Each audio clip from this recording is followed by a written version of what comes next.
Tenemos un nuevo video y esta vez lleva por título una pregunta. ¿Puede demostrarse la existencia de Dios o solo aceptarse por la fe? ¿Qué dice al respecto Santo Tomás de Aquino?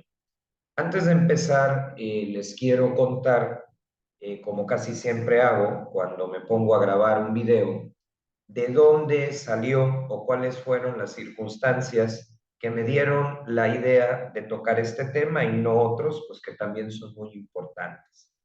Resulta que yo estaba dando una serie de pláticas en un colegio y lo hice bajo la modalidad de un conversatorio, es decir, yo explicaba unos cuantos puntos y de ahí el público, en este caso los estudiantes, podían lanzar la pregunta que quisieran, porque yo creo que es una riqueza muy grande. Sí, cuando uno va a dar una plática, escuchar lo que las personas te quieren decir, te quieren comentar o preguntar. Bueno, el caso es que en uno de los puntos que traté antes del conversatorio, me puse a explicar las vías de Santo Tomás de Aquino para probar de una forma lógica, con argumentos y que no fuera aburrida la existencia de Dios. Lo hice y me pasó algo muy interesante. Uno de los estudiantes, uno de los alumnos, a la hora de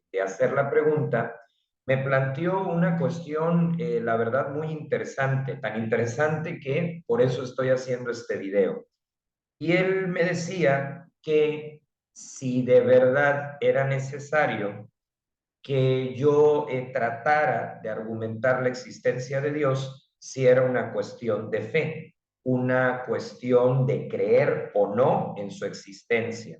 En pocas palabras, él me preguntaba que si no bastaba la pura fe, pues para aceptar que existe, que participa de la historia de la humanidad. Y de hecho, cuando estaba por empezar la plática, yo me reuní con un grupo de maestros, con el director, porque cuando me toca estar en algún colegio, bueno, yo llevo planteado mi material, pero a mí me gusta platicarlo antes con otras personas para no cerrarme en mis propias ideas. Yo creo que es muy rico, muy completo el poderte sentar a escuchar otras opiniones e incluso entre los profesores había esta duda de si debía entrar yo directamente afirmando la existencia de Dios desde la fe o si valía la pena hacer un precapítulo o un preámbulo donde primero diera las razones, digamos, lógicas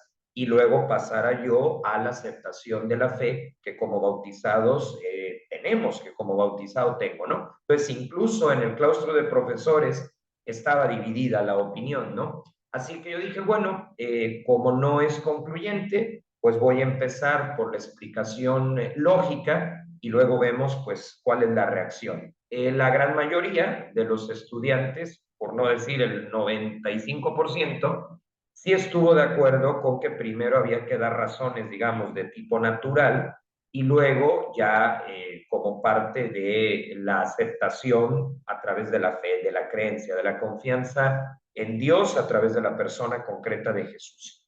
Pero me pareció interesante lo que este estudiante planteó, ¿sí? Porque él me decía que para él la existencia de Dios era una cuestión de fe. Él se dijo creyente, pero que le parecía innecesario el tener que argumentar y que cuál era mi opinión. Lo hizo en muy buen plan y la verdad es que a mí este tipo de preguntas me interesan. Entonces, pues yo me quedé con esa situación y dije, bueno, voy a investigar si realmente podemos irnos directamente al tema de Dios por la fe o si es necesario abordarlo desde la razón y no únicamente desde la creencia, ¿no? Y bueno, como en estos casos, pues lógicamente recurrí a mis libros de cabecera y obviamente en estos temas a Santo Tomás de Aquino, ¿no? Que indudablemente él nos ha ayudado mucho, nos ha hecho parte del trabajo, porque a lo largo de su vida abordó todas estas cuestiones.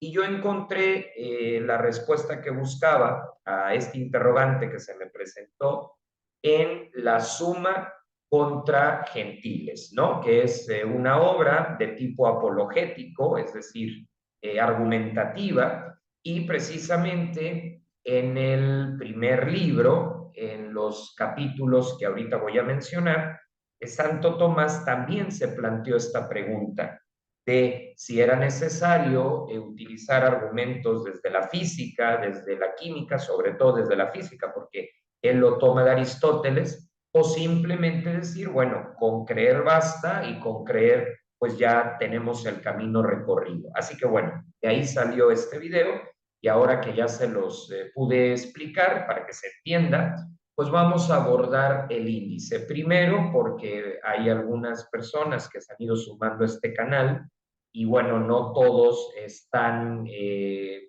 el mismo contexto. Voy a mencionar brevemente la biografía de Santo Tomás de Aquino, porque es el autor que a través de la Suma contra Gentiles, pues me sirvió para despejar la X de este tema, que es muy interesante y que es muy actual, porque pues en las universidades, cuando en la clase de filosofía o de filosofía de la religión salen estas cuestiones, pues es una pregunta recurrente que nunca pasa de moda.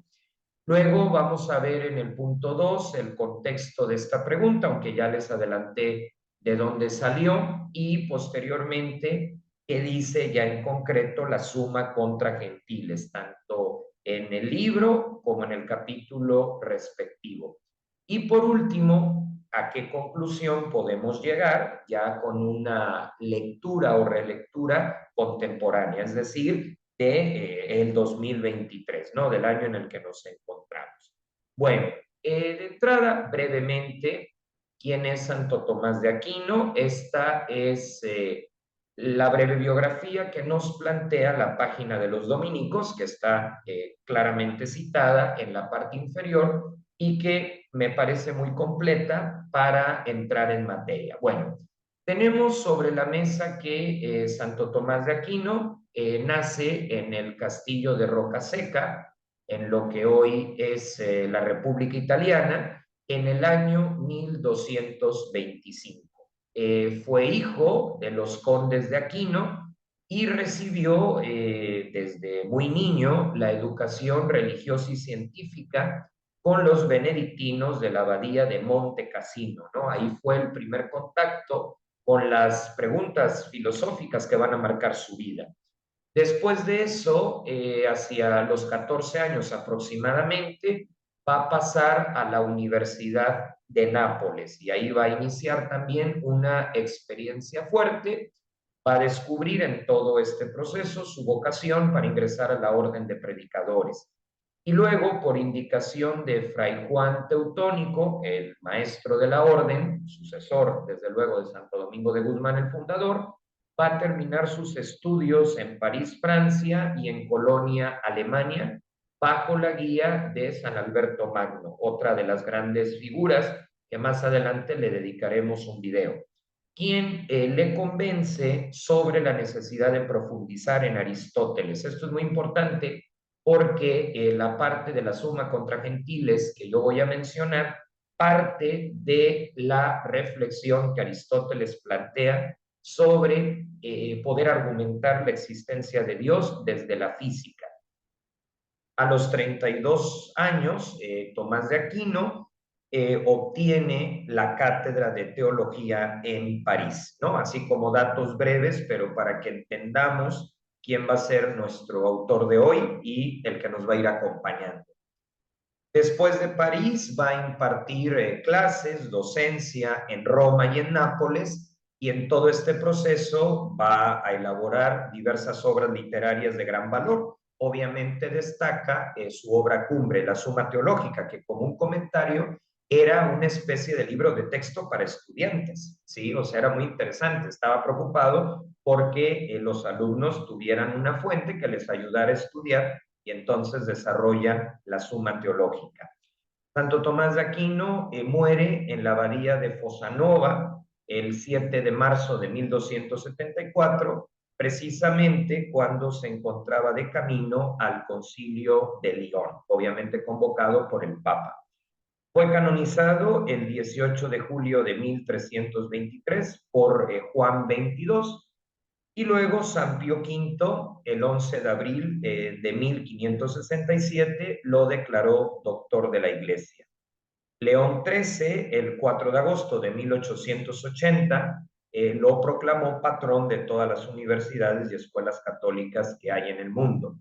Hay que tener muy en cuenta que León XIII también es uno de los grandes papas, porque va a ser el autor de la encíclica Rerum Novarum, que va a sentar las bases de la doctrina social de la Iglesia, y aprovechando, soy abogado, decir que esa encíclica también influyó en muchas de las legislaciones en materia laboral que existen hasta el día de hoy, evidentemente, en el mundo, ¿no? Entonces, León XIII, que también es una figura destacada, le da este título de patrón de las instituciones educativas de la Iglesia. Bueno, a muy grandes rasgos, desde luego, él es Santo Tomás de Aquino y es el autor que decidí consultar para y tener presente la pregunta esencial de este video.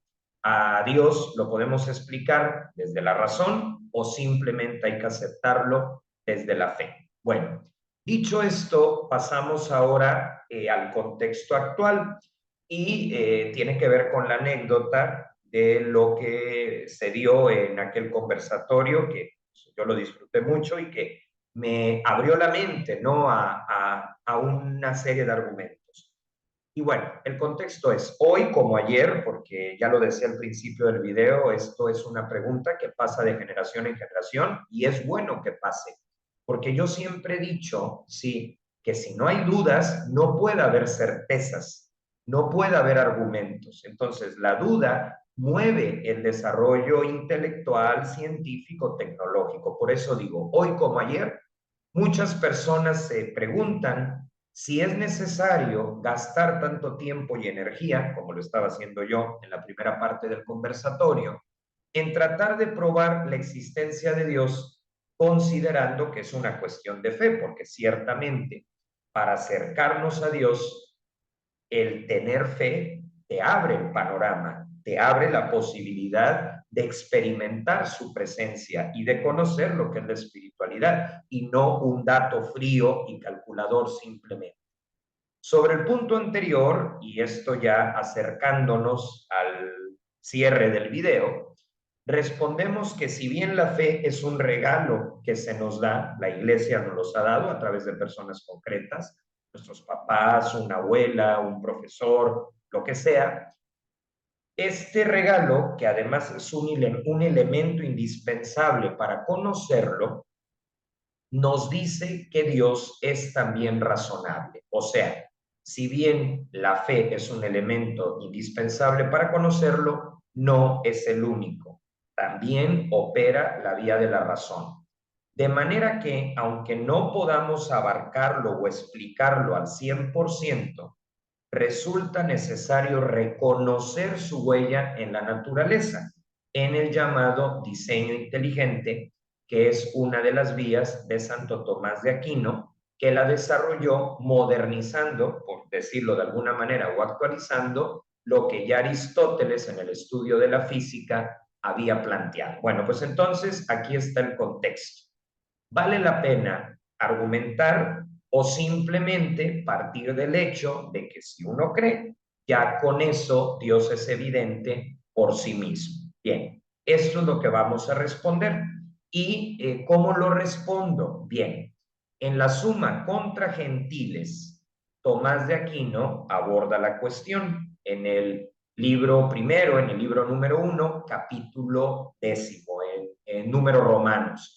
Y este capítulo, el capítulo 10, Santo Tomás lo plantea bajo la siguiente cuestión. Dice, de la opinión de quienes afirman que no se puede llegar a demostrar la existencia de Dios por ser esta evidente por sí misma. O sea, ya en tiempos de Santo Tomás había esta discusión. Y quiero aprovechar para decir que este planteamiento o esta duda llegó a su culmen con otro gran hijo de la escolástica, aunque realmente en los hechos rompió con ella.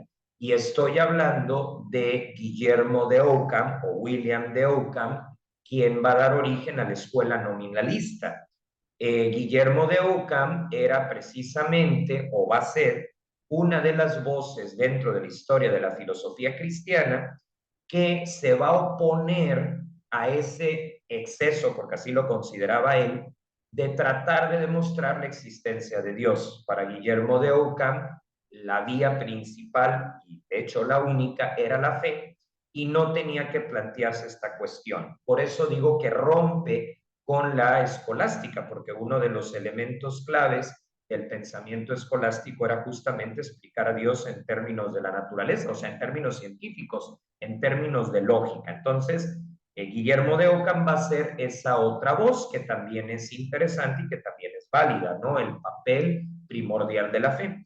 Pero Santo Tomás, sin quitarle a la fe el primer lugar, lo complementa con la respuesta que da en el mismo libro primero, pero en el capítulo 13.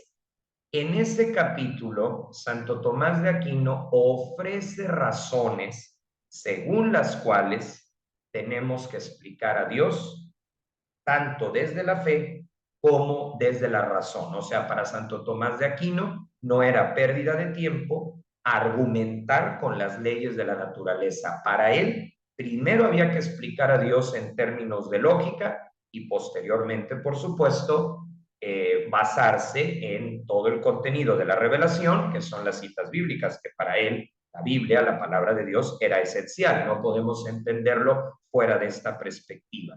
Sin embargo, Santo Tomás de Aquino responde en el capítulo 13, basándose en Aristóteles, que sí podemos, y no solo podemos, sino que debemos dar razones de la existencia de Dios y no quedarnos en un reduccionismo de decir, lo tienes que creer porque lo tienes que creer. Ok, pero ¿cuál es el porqué del porqué? Entonces, Santo Tomás considera que sí tenemos que dar el porqué del porqué.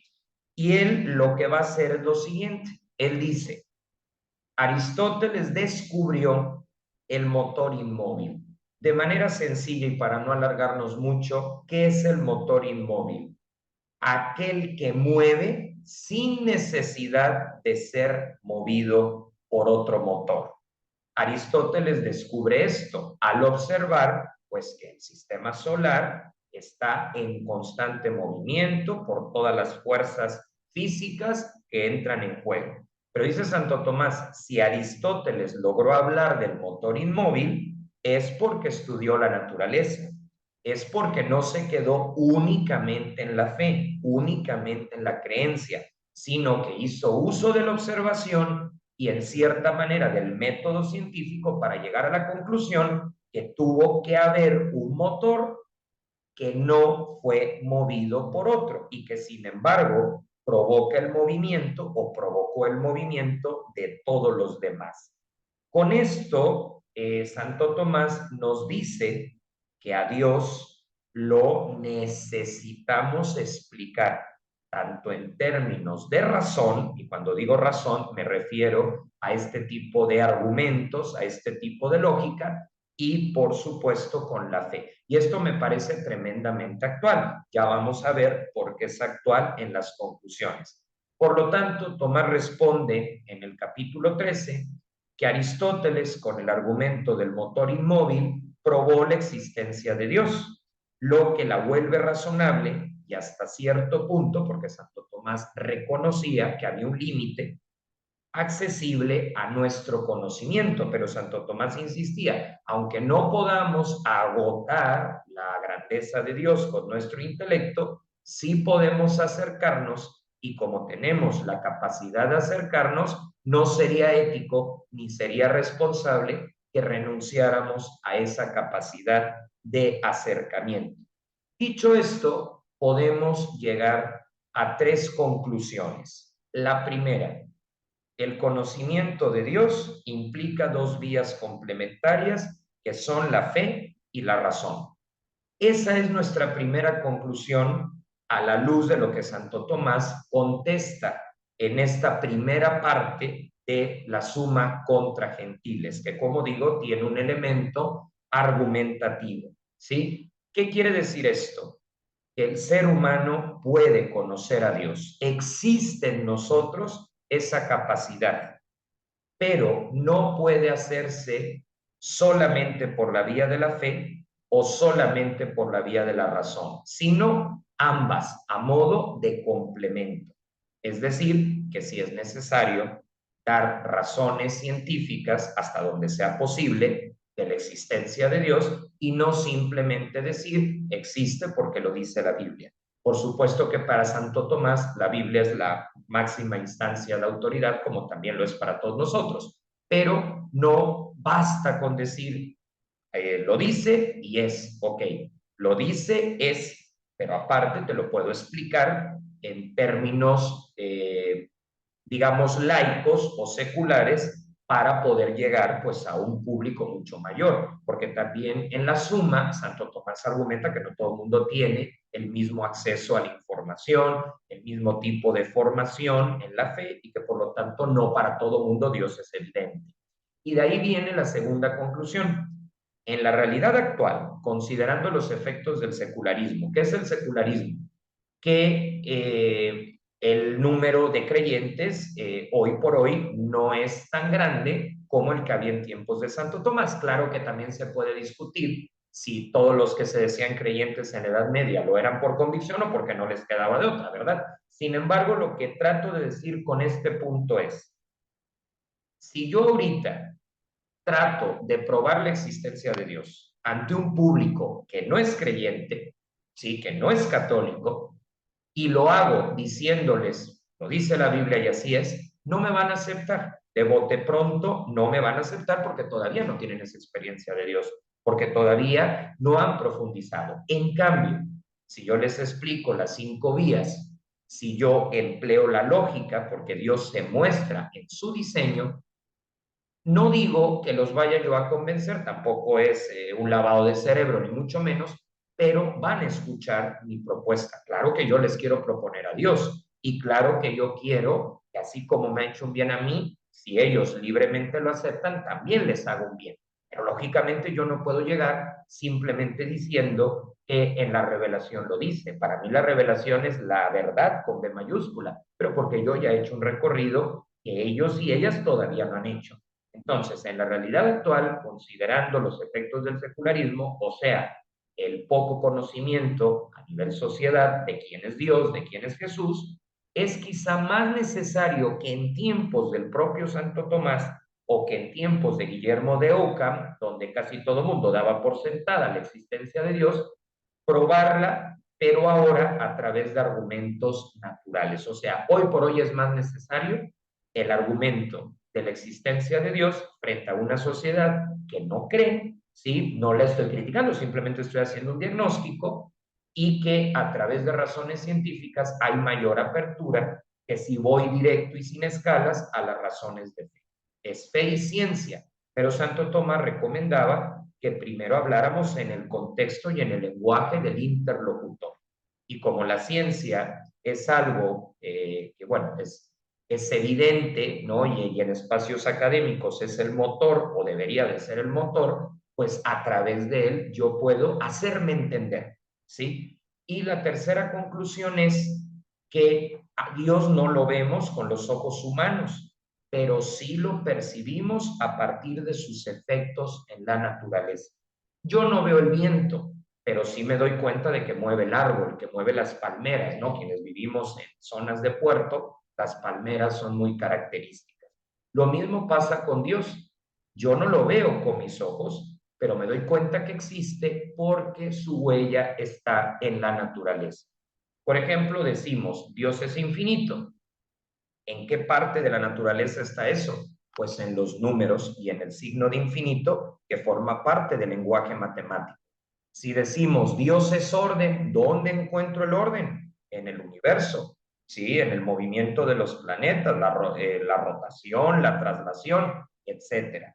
Si yo digo que Dios es diseño, ¿dónde encuentro el diseño? Pues en el propio cuerpo humano, donde cada órgano juega un rol particular, ¿no? De tal manera que, en conclusión, a Dios se le debe explicar por la vía de la razón, encontrando su huella en lo creado, en el universo, en el diseño, y por supuesto también se le explica por la fe, porque en este sentido la Biblia es el libro autorizado para acercarnos al Dios que Jesús nos vino a explicar. Pero, repito, desde la fe y la ciencia, desde la fe y la razón.